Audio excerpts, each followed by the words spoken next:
solutions et engagements.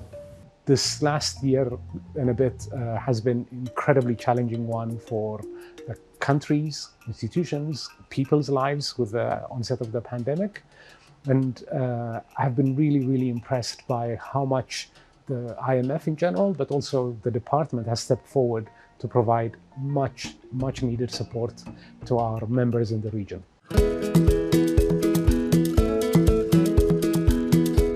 The African Department was set up not long after countries started gaining independence in the region, so 60 years now. I think, even in my lifetime, where I started my career in the IMF some 25, 26 years ago, I think there's been incredible transformation and change in the IMF and the African Department. A couple of changes that strike me. First and foremost, I think we are a lot more open and transparent organization than we used to be. Quand on regarde l'histoire des relations entre l'institution et les pays du continent, il faut dire qu'on est parti d'un extrême à l'autre. On est parti d'une quasi-absence de relations au début des indépendances à un engagement très fort. On est parti de ce qu'on appelle les relations au titre de l'article 4 de la surveillance générale vers des engagements qui ont vu le FMI aller jusqu'à poster des fonctionnaires dans les gouvernements ou dans les administrations de certains pays membres africains. What has changed is that you are now dealing with staff, civil servants in Africa who are in some cases as equally educated as their counterparts in the IMF. Therefore, things like African countries waiting for the IMF to draft the letters of intent or to draft their PRSPs, now they are done in their countries by the civil servants there. That's a big change. Over the past 2 decades, until COVID-19, Sub-Saharan Africa posted one of the fastest growth rates across the globe. Policymakers took steps to reduce poverty, raise life expectancy, increase access to education, and strengthen institutions and economic management.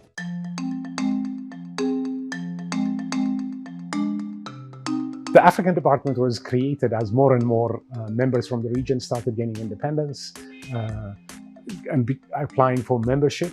And there was a strong need to understand the particular dynamics in the region, of course. The African countries will continue to rely on the IMF insofar as macroeconomic issues are concerned.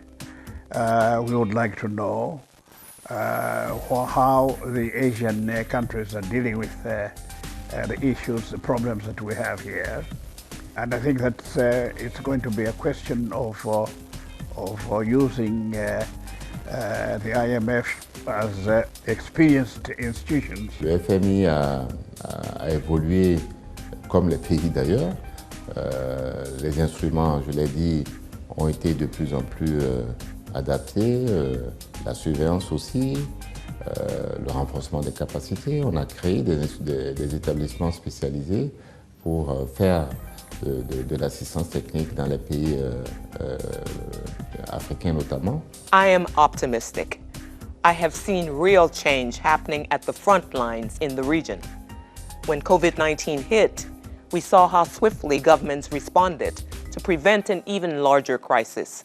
When faced with constraints on resources, governments leveraged technology and digital solutions to optimize spending and cushion the effects of the pandemic. C'est dans cette direction, dans le futur, je pense qu'il faut continuer d'évoluer, faire en sorte que chaque pays se sente spécial, que chaque dirigeant d'un pays africain se sente spécial et qu'il ait clairement le sentiment que les solutions proposées par le staff du département, par l'institution, sont des solutions qui sont adaptées à ces problèmes spécifiques. Innovative solutions and transformative reforms to build more resilient economies. That's the agenda ahead for Sub-Saharan Africa. And that's the agenda for the fund's support to the region in the period ahead.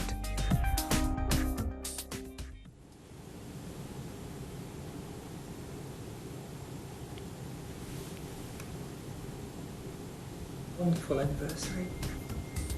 I have to tell you that some of the best memories I've had of the last 10 years have to do with the African department. AFR, happy birthday. Bon anniversaire, AFR. AFR, happy anniversary. Mbotama Elamu, Département Afrique. Besbudelu Simone, happy 60th birthday to the African Department of the IMF. Happy birthday AFR. እንኳንም ለ60ኛው ዓመት በሰላም አደረሰን. Happy birthday African Department. Happy birthday African Department. Happy 60th anniversary AFR.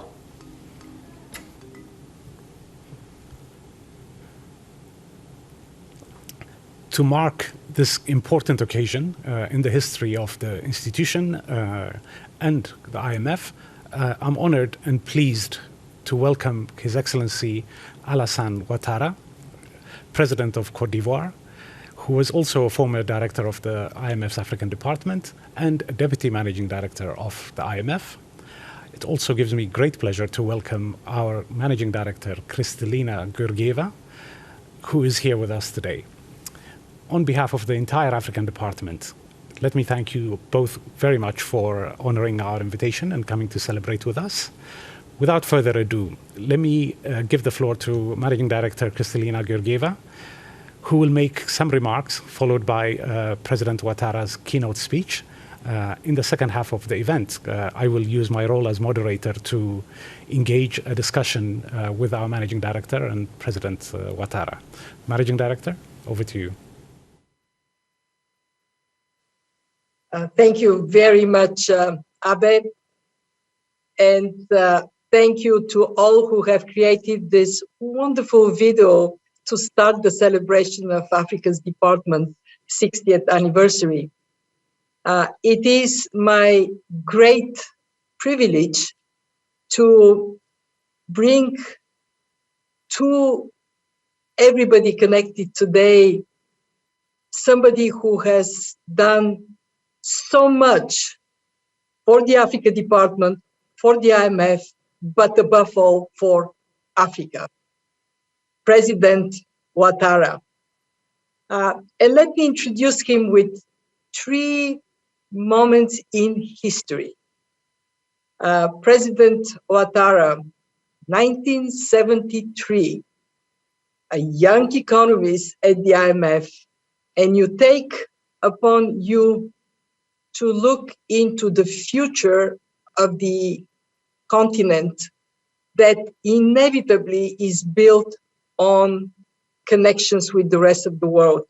And here comes a paper titled Trade Effects of the Association of African Countries with the European Economic Community.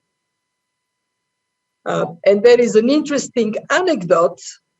That same year, back in my own country, Bulgaria, I wrote a paper that was about the potential for trade between the then Comecon and the European Economic Community. So we found each other looking into a future where growth is generated by the opportunities for countries to bring their best to the world. 25 years later, in 1999, you wrote in our Finance and Development magazine something that really touched my heart. I quote you, "As I consider Africa's agenda for the 21st century, I am struck above all by its hopeful character." And that is exactly that image of vibrancy and young people looking into the future with hope that I was always touched when I would visit Africa, including when you and I met for the first time in 2010, when you brought your country out of a very difficult period with determination and your incredible faith in that hopeful character of Africa. And that takes us actually to 2011, the year after we met. You stepped up to call for economic reforms and above all, investment in education and jobs.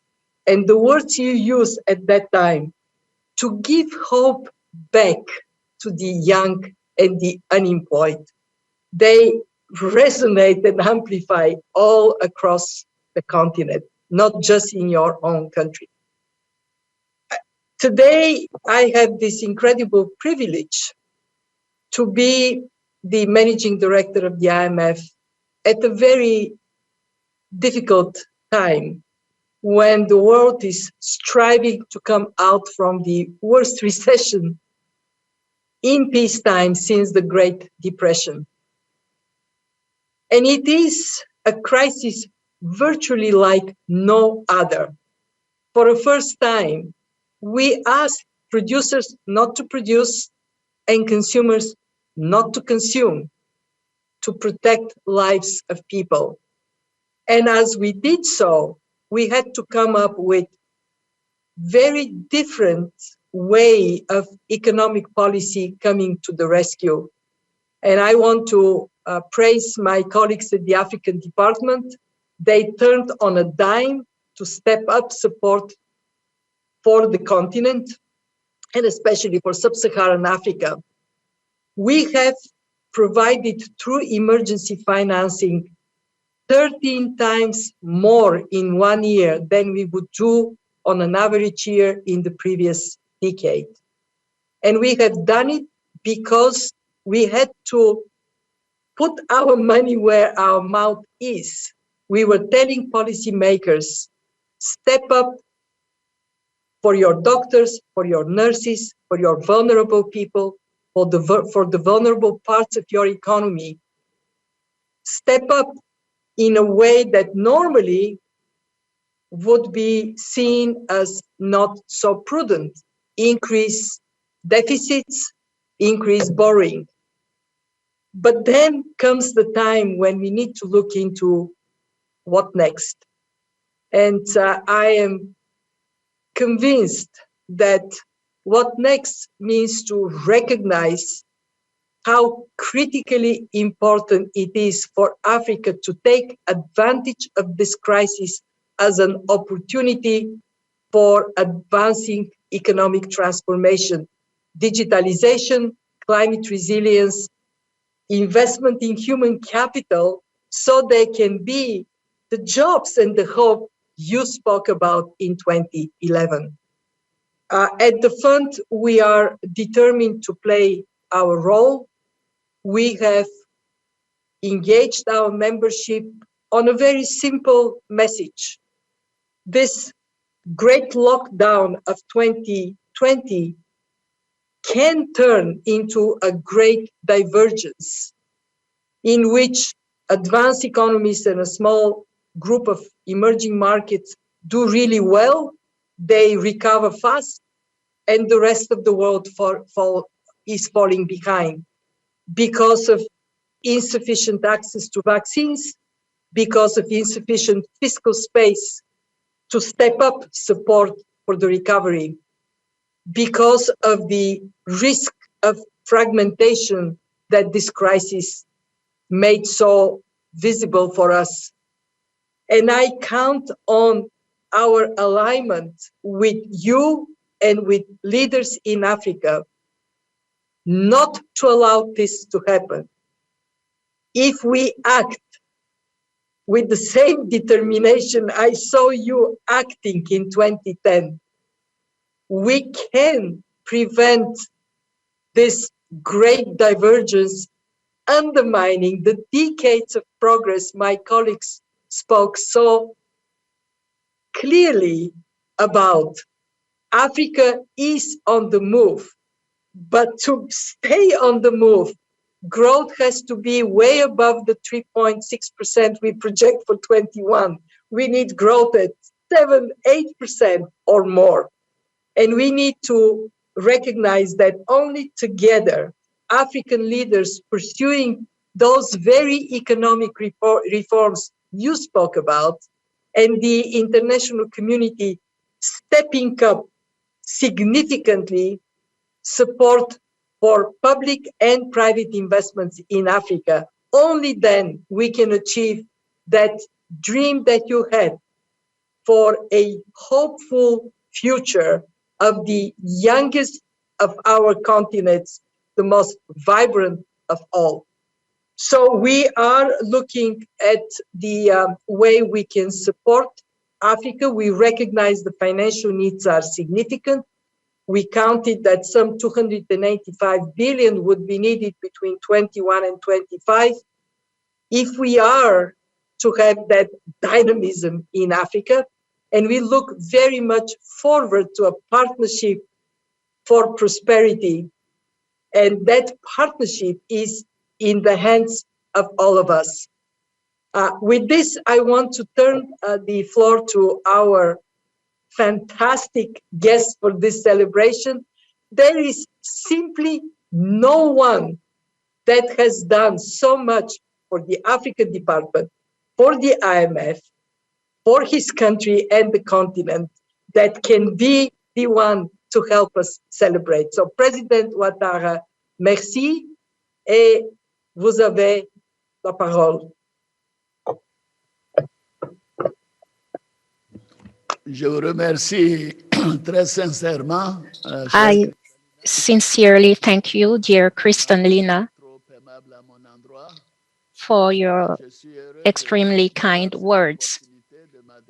I am pleased to have this opportunity to address you all, including yourself, your staff, my former colleagues, and all of those who are watching this event. Managing Director of the International Monetary Fund, Director of the Africa Department, ladies and gentlemen, I am very happy to take part in the celebrations commemorating the 60 years of the Africa Department of the IMF. Dear Kristalina, I would like to thank you for your kind invitation and for your kind words.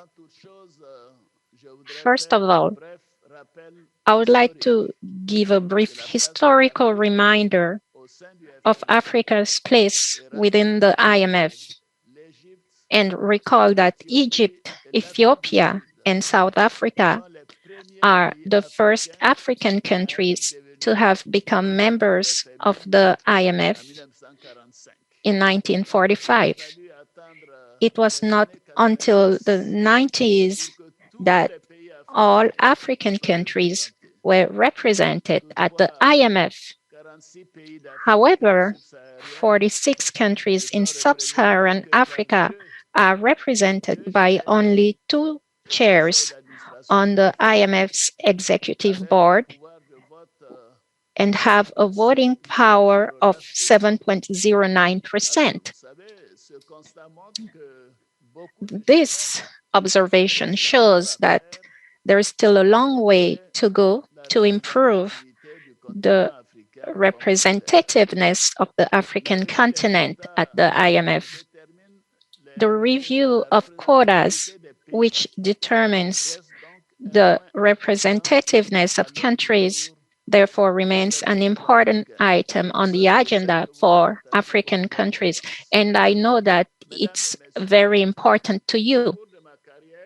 Ladies and gentlemen, during my career, I had the pleasure of working at the IMF, first as an economist after an internship from 1968 to 1973.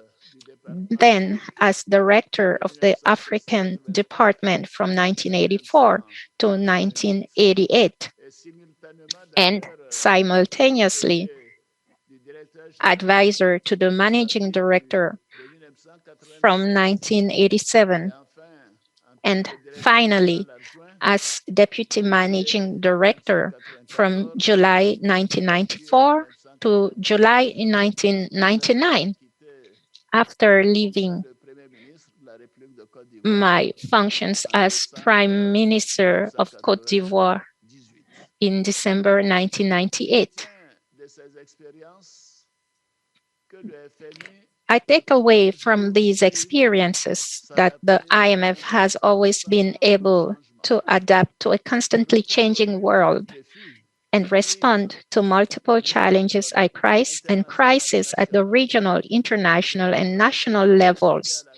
This is thanks to the diversity and quality of its staff. And I would like to highlight that, as well as the good cooperation between the Managing Director's Office and the Board of Directors.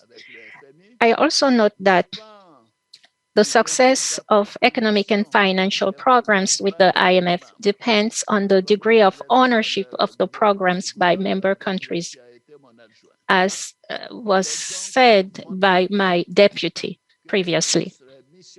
It is therefore essential that IMF missions continue to listen to the authorities of member countries, especially when they face shocks, domestic and external shocks.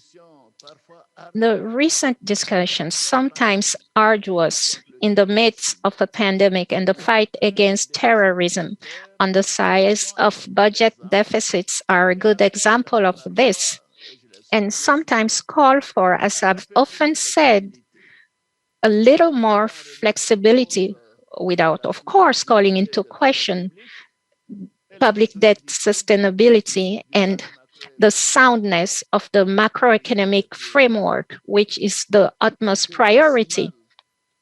A few more decimal places on the budget deficit relative to the GDP would allow many countries to better face pandemics, to finance urgent expenditure in the fight against terrorism, but also to build in the medium term solid foundations for peace and development.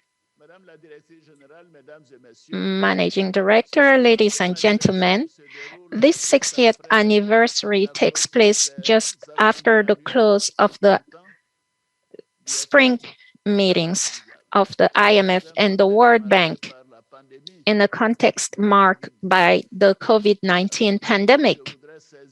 In this regard, I would like to take this opportunity to pay tribute to you, dear Kristalina, for your leadership since your appointment at the head of this institution in October 2019. Your agenda for 2021, to which we fully adhere, as well as the speed with which the IMF and the World Bank jointly address the COVID-19 pandemic, are a shining example. I would also like to take this opportunity to commend the excellent work of the teams under the supervision of the Director of the Africa Department, my younger brother, Abebe Selassie, to help African countries contain these pandemics. In 2020, with the global growth rate of -3.3%, we experienced the worst peacetime recession since the Great Depression. In sub-Saharan Africa, this was the most significant underperformance on record, with a contraction of 1.9% and per capita income falling back to its 2013 level. The amount of financing needs in sub-Saharan Africa to increase spending against the pandemic and terrorism, maintain sufficient reserves, and accelerate economic recovery is estimated over the next 5 years by the IMF at approximately $425 billion.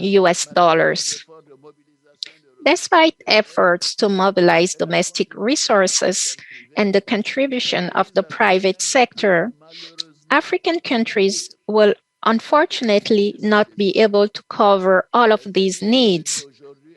The IMF has now become a safety net for Africa with its 28 billion US dollars already disbursed and 620 billion US dollars of debt relief. I welcome the IMF's current work to make available, as during the 2009 financial crisis, to the various member countries, $650 billion in special drawing rights allocations, including $23 billion to sub-Saharan African countries. This will allow our countries to have fiscal space to meet urgent needs for the well-being of our populations. However, this will not be enough. From now on, because this is the best time to do it, development partners, including the IMF and the World Bank, should significantly increase the volume of financing to African countries. Regarding debt, an approach that takes into account the situation of each country should be favored. Indeed, countries with sustainable debt that can go on the international market should be supported by the IMF so that they continue to mobilize long-term resources at lower interest rates. The OECD should be called upon in this regard. In addition, we appreciate the initiatives underway between the IMF and developed countries so that countries with comfortable external reserves lend part of their SDR allocations on concessional terms to African countries. We all need to adapt to a changing world to offer the most innovative and effective responses to new challenges. This is solidarity. It is one of the topics that we will be examining at the Paris International Summit on Finance for Africa on May 18th. And I will be pleased to see you again, Kristalina, on this occasion. Managing Director, ladies and gentlemen, I welcome the excellent cooperation between Côte d'Ivoire and the IMF, in particular with the African Department, which is in good hands. And I am saying this very sincerely. I cannot end my remarks without paying tribute to late Mamoudou Touré, who hired me at the IMF, and late Evangelos Kalamitsis, who were my deputies. They are former directors of the African Department, as well as to late Christian François, who was a fellow senior advisor in the African Department and who unfortunately are no longer with us. Christian François was a long-serving head of mission for Côte d'Ivoire and helped us put this country on track. In a speech in January 2000, my dear friend and boss, Michel Camdessus, who was former managing director of the IMF from 1987 to 2000, and who had included Africa as a pillar in the strategy and operations of the IMF, stressed this in English. And I quote, "That the future of the world is being played out because it is in Africa, in particular, where the forces that have yet to make their contribution are found. Wealth in economic terms, and wealth in human terms. C'est sur ces mots que je souhaite plein succès. It is with these words that I wish every success to the African Department, every success to Africa IMF Cooperation, and happy birthday to all the staff of the African Department. Now, I would like to thank you and say,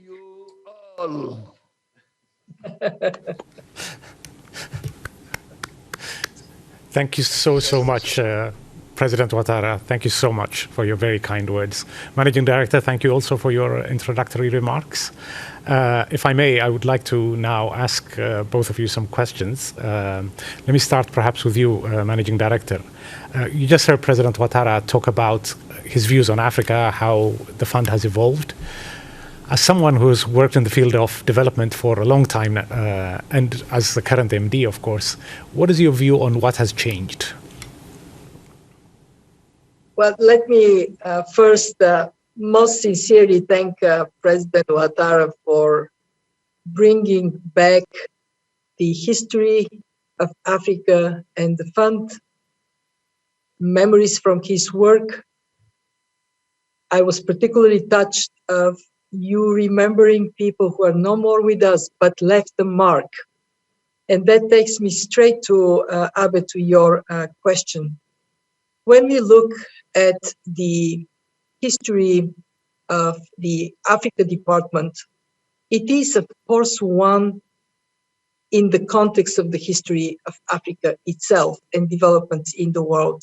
You go back in the 60s, countries are taking on destiny of its own.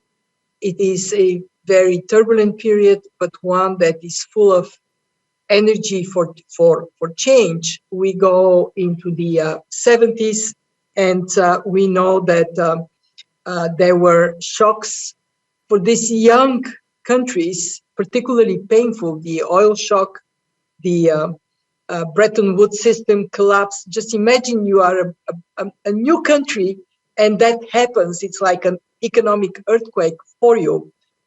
In the 80s, we had debt crisis and inflation. In the 90s, the CFA franc was devalued, and that, of course, had significance for the countries. And then we get into the 2000s, and that was a very upbeat time, because finally reforms countries were embracing were starting to pay off. We also had the HIPC initiative that opened up more fiscal space domestically for countries. All of this had impact on what the fund's main preoccupation was in Africa.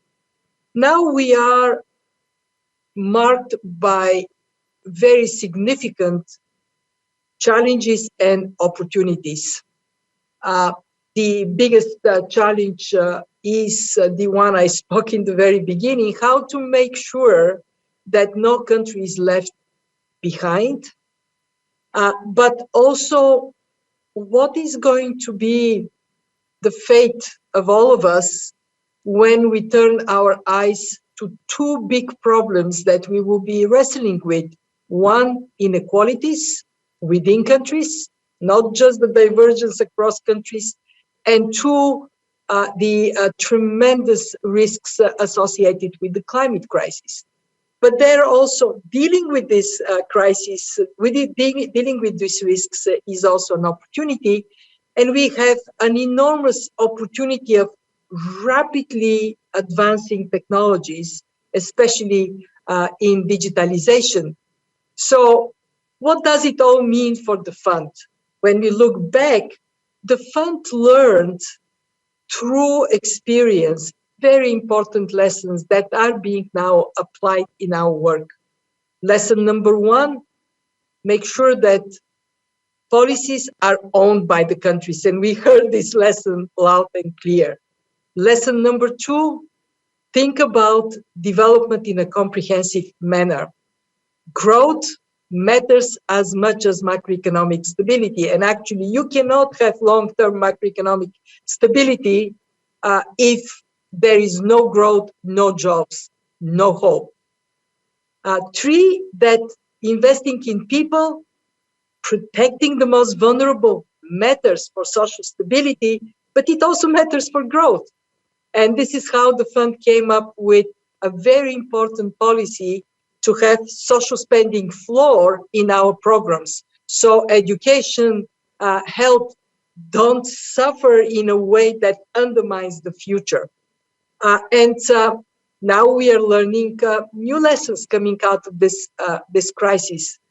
One, that we cannot think of a sound future in which there is a growing division between the haves and the have-nots. That fiscal policy does have to secure that every child can be educated, every adult can find a job. And that role of fiscal policy is something that we embrace. We actually are talking about more progressivity in taxation in some places. And as President Ouattara knows very well, we are talking about collecting your taxes, tax and collect, so there is revenue, but then also that the quality of spending improves constantly.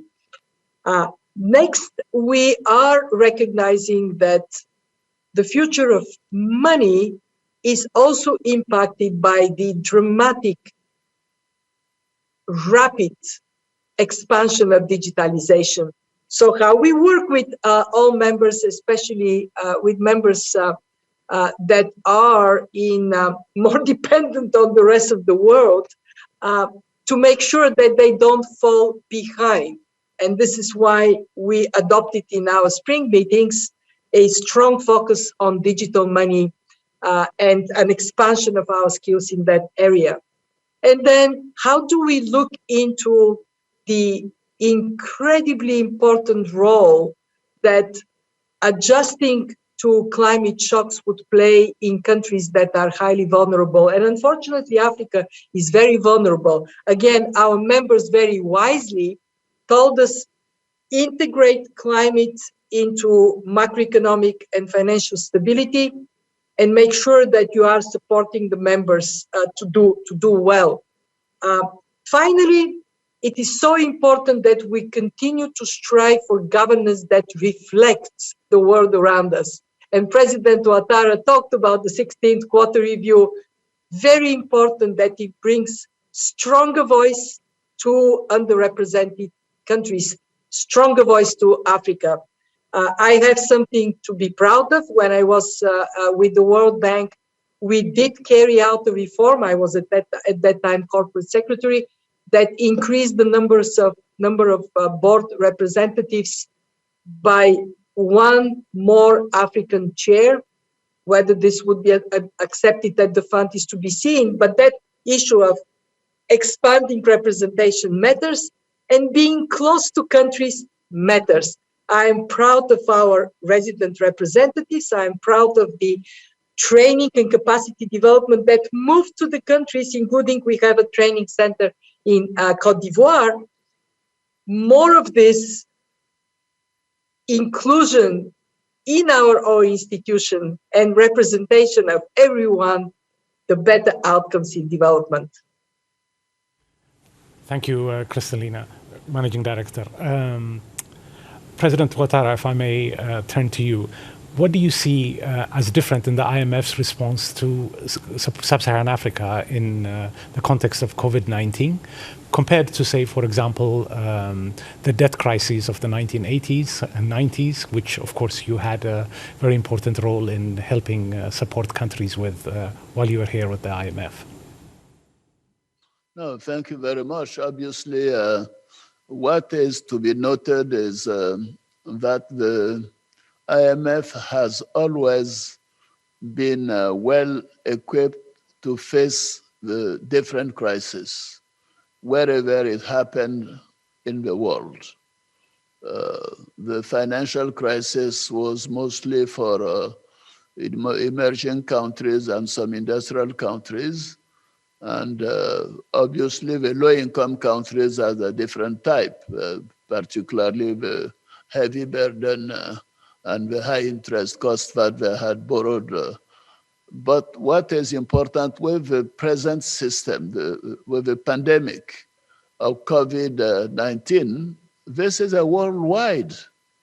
It really affects everyone, whether developing countries, emerging countries, industrial countries.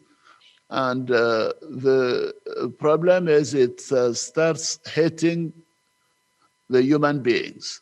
And this is the aim of economic policy, is to better the living standards of people. If people start dying, as we see so many in Europe, in America, in Asia, India, for example, then it comes to a point where you have to question the aim of economic policy. And it hits the supply side, so it creates problems of scarce commodities, and inflation goes up. This is what we're experiencing in Côte d'Ivoire. And also it hits demand side, because obviously people lose their jobs and so forth. So I would say this pandemic problem is a doubly a global problem. And this is why it has to be tackled really by all. And I'm really happy by the fast reaction of the IMF. The IMF has done for Côte d'Ivoire more than any other institution so far. And you have discussions about the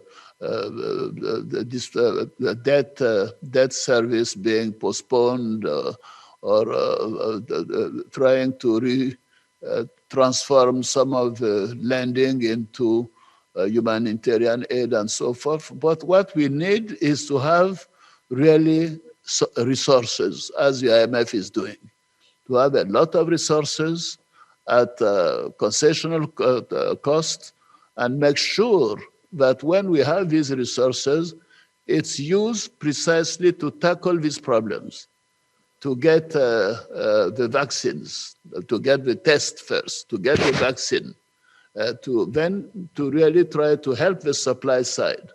For example, here we have problems with cocoa, with coffee because of this COVID, because people are getting sick, and also to help on the demand side. Because when you have small and medium-term enterprises losing half their production, when we closed Abidjan, we isolated Abidjan at the beginning of the crisis and closed some of the small restaurants. What we discovered is that these small restaurants used to really make available chicken and a lot of commodities to the small restaurants. So not only the restaurants did not work, but all the small producers of chicken, of pork, and so forth did not work. So it had a devastating effect.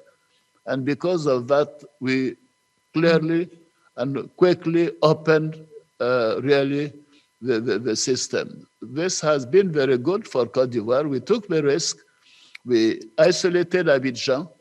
And thanks to that, we were able to have the primary schools really work as usual, and did the exams at the primary level, at the secondary level, and at the university level. And as of today, everything is open, including restaurants, schools, health centers, and so forth. But this is because originally we really got this big package from the IMF that we used to set up different funds, humanitarian funds, fund for small and medium-sized enterprises, some for the large economy, large size. So the amount of resources available in a situation like this is paramount. And I really hope that when we see each other in Paris, we'll tell the industrial countries, especially the G7, the G20, they should show solidarity. I think they are selfish, these countries. When you see that the deficit to GDP in the US is nearly 9%, The deficit to GDP in France is nearly 8%. The deficit, the budgetary deficit to the US, to Germany, which had been a supply, a surplus country on the GDP, is this year going to have a deficit of 6%. And in our discussions, people want us to have a deficit of 4%. This is crazy. If the IMF continues to be rigid on these matters of deficit for the poorest countries during this period of pandemic, Kristalina, I'm sorry to say, you will not have programs with any country, because we cannot accept that France, for example, should have a deficit of 8%, and that Côte d'Ivoire is asked to have a deficit of 4%. This is crazy. I told Abe, and he agrees with me. So I believe what is important is to have resources well spent, resources which are concessional, and at the same time for us, as you said, to help us with digitalization and increase our revenues, because in the long term, what is important for us is to have our domestic resources to be raised as quickly as possible. And this is a handicap we have, and this is true for most of the countries. You don't have any more countries in Africa which are building statues to the, for people, or having expenditures which are completely useless. The people are now concerned about their people. And the IMF is doing that. I really would like to congratulate the IMF, but I really also really want to plead for more flexibility on the question of the deficit to GDP, because in Côte d'Ivoire, we don't only have to deal with that, we have to deal with terrorism. We have countries like Burkina and Mali at our border. This year, it's 1% of GDP we're going to spend to get equipment to make sure that these terrorists cannot come into Côte d'Ivoire, because what they want to do is get to the sea. So these are specific issues. Of course, we'll have a chance to discuss this in Paris. So clearly, the nature of this crisis is more global than the previous one. I was in Washington when we had the problems with Korea, with Indonesia, and so forth, Mexico. But this is a different nature. Now it's a global problem for all countries, for all sectors, for all people. So it requires solidarity and comprehension. Thank you, President Ouattara.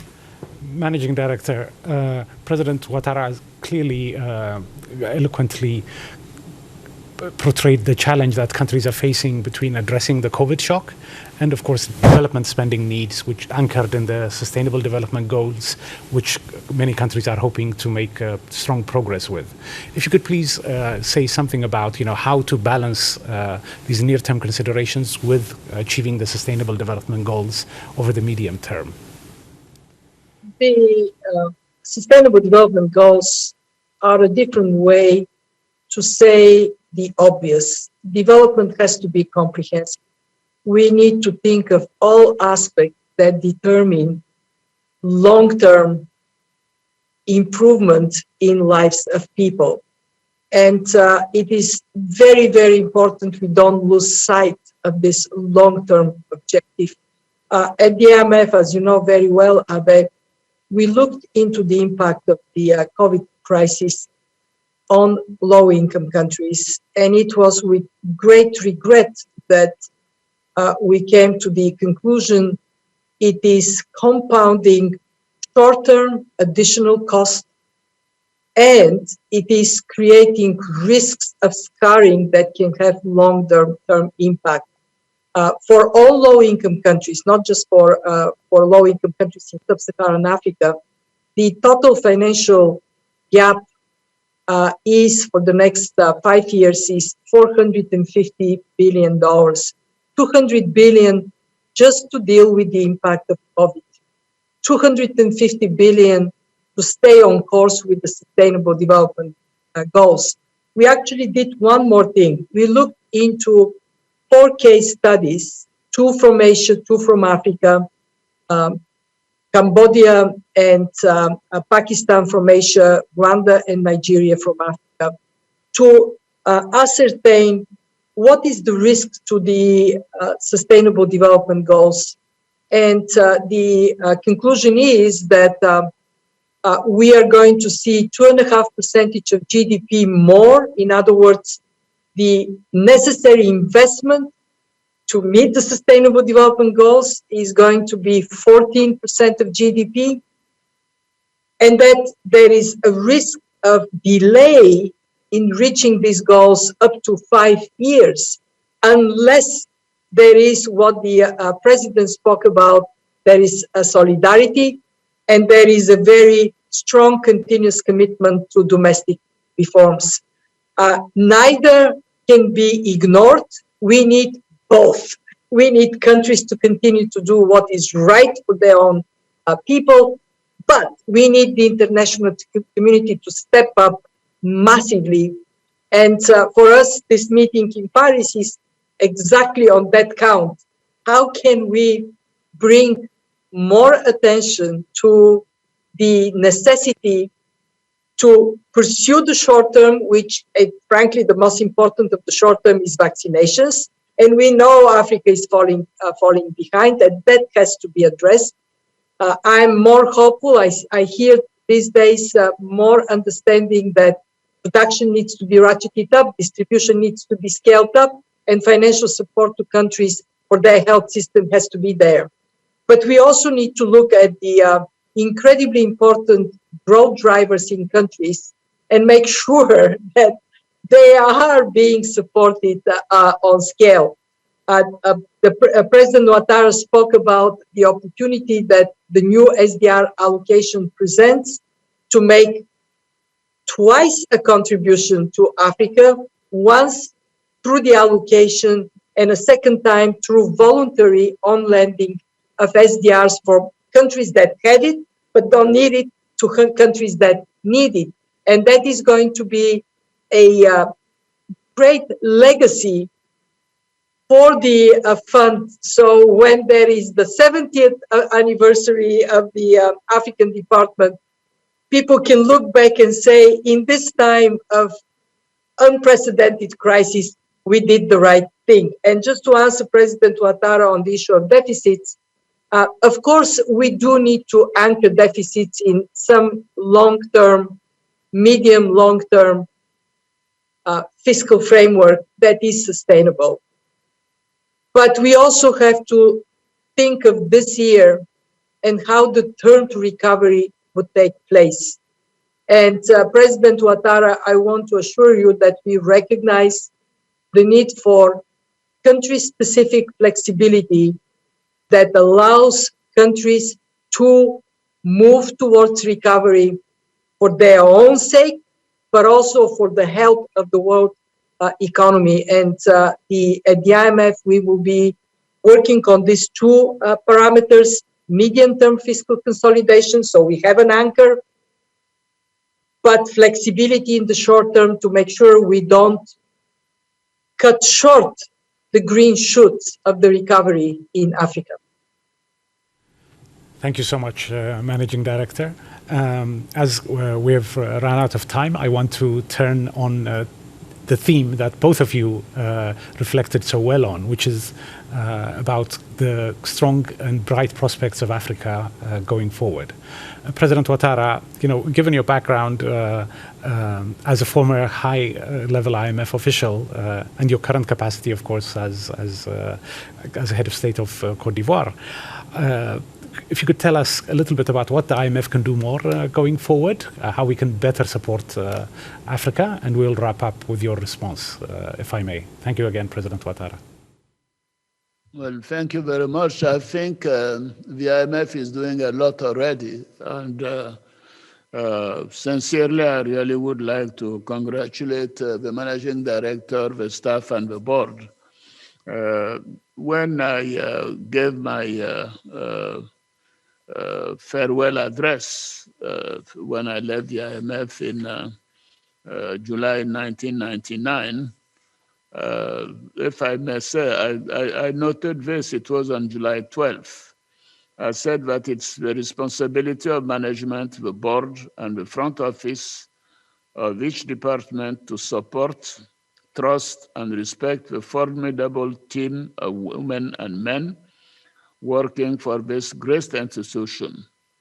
It is also very important to continue ensuring the cohesiveness among the staff that makes the strength and the incomparable efficiency of this organization.